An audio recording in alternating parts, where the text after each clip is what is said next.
যাত্রী বাংলাদেশ থেকে আপনার 10 থেকে 12 বিতাড়িত করে দেওয়া হয়েছে। সেখানে দেশে যতই ষড়যন্ত্র করেন, এদেশের মানুষ দল মত নির্বিশেষে ঐক্যবদ্ধভাবে দেশের স্বাধীনতা সার্বভৌমত্ব রক্ষা করবে, এদেশের জাতীয় পতাকার সম্মান রক্ষা করবে। তাই আমরা দিল্লির বিরুদ্ধে স্লোগান করতে চাচ্ছি, দিল্লি না ঢাকা, দিল্লি না ঢাকা, দিল্লি না হাতিয়া, দিল্লি না হাতিয়া, দিল্লি না হাতিয়া।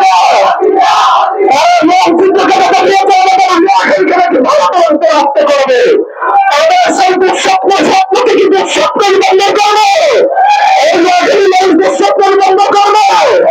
এই দিল্লি না নোয়াখালী, দিল্লি না নোয়াখালী, দিল্লি না নোয়াখালী, তারাই না স্বাধীনতা, তারাই না স্বাধীনতা, তারাই না রাজপথ, তারাই না রাজপথ। আজকে আমাদের এই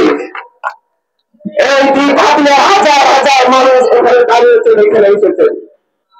আপনারা আমাকে সম্মান দিয়েছেন, কিন্তু আসলে আমি সেই সম্মানের যোগ্য নই। আমি আপনাদের সামনে আপনাদের সন্তান হিসেবে এসেছি। আপনারা এখানে ঐক্যবদ্ধভাবে সকলে যেভাবে এখানে এসেছেন, আমি বলতে এমন একটি বাংলাদেশের স্বপ্ন দেখি যেখানে দল মত নির্বিশেষে সকলে একসাথে বসবাস করবে। আমার এই সামনে যেমন বিএনপি আছে, তেমন জামাত আছে। আমার সামনে যেমন বন্দর আছে, তেমন আমার সামনে এখানে ইসলামিক দল সমূহের নেতাকর্মীরা আছেন। আমাদের এখানে যেমন মাদ্রাসার শিক্ষকরা আছেন, তেমন স্কুল কলেজের শিক্ষকরাও আছেন। আমরা এখানে তেমন এক বাংলাদেশের স্বপ্ন দেখি, তেমন এক হাতিয়ার স্বপ্ন দেখি, যেখানে মতের ভিন্নতা থাকতে পারে, যেখানে দলের ভিন্নতা থাকতে পারে, যেখানে আমাদের ধর্মের ভিন্নতা থাকতে পারে, কিন্তু দেশের স্বার্থে, দেশের মানুষের স্বার্থে আমরা সেখানে এক জায়গায় ঐক্যবদ্ধভাবে দাঁড়াবো। সে নির্বাচনের সময় যে যাকে ইচ্ছা ভোট দিবে, কিন্তু এলাকার উন্নয়নের সকলে একসাথে কাজ করবো। আমরা এখানে একসাথে দাঁড়িয়েছি। আমি হাতিয়ার সন্তান, এই হাতিয়া থেকে পড়াশোনা করেছি, এই হাতিয়াতে জন্ম নিয়েছি, এই হাতিয়াতে বড় হয়েছি। এটার সাথে আমাদের নারীর টান।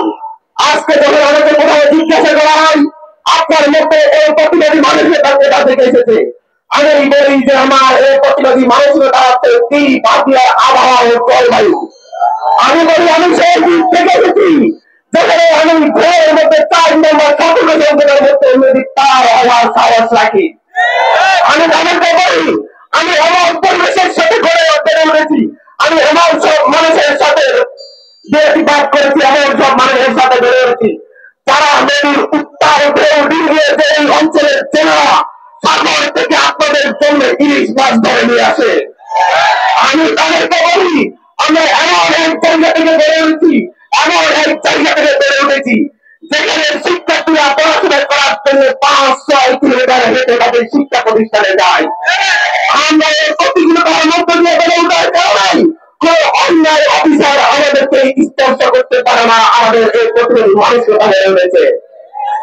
এই দ্বীপ হাতিয়ার কাছে আমি ঋণী, এই দ্বীপ হাতিয়ার কাছে আমাদের প্রত্যেকটি মানুষ ঋণী।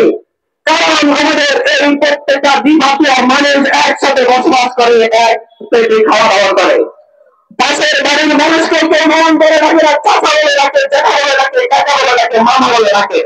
আমাদের রক্তের সম্পর্ক না থাকলেও আমাদের এই দ্বীপ হাতিয়ার মানুষের মধ্যে প্রাণের একটি সম্পর্ক রয়েছে। আমরা যে শহরে বসবাস করি সেই শহরের পাশের থেকে মারা গেল কিংবা কে জীবিত আছে সেই খবর কেউ রাখে না।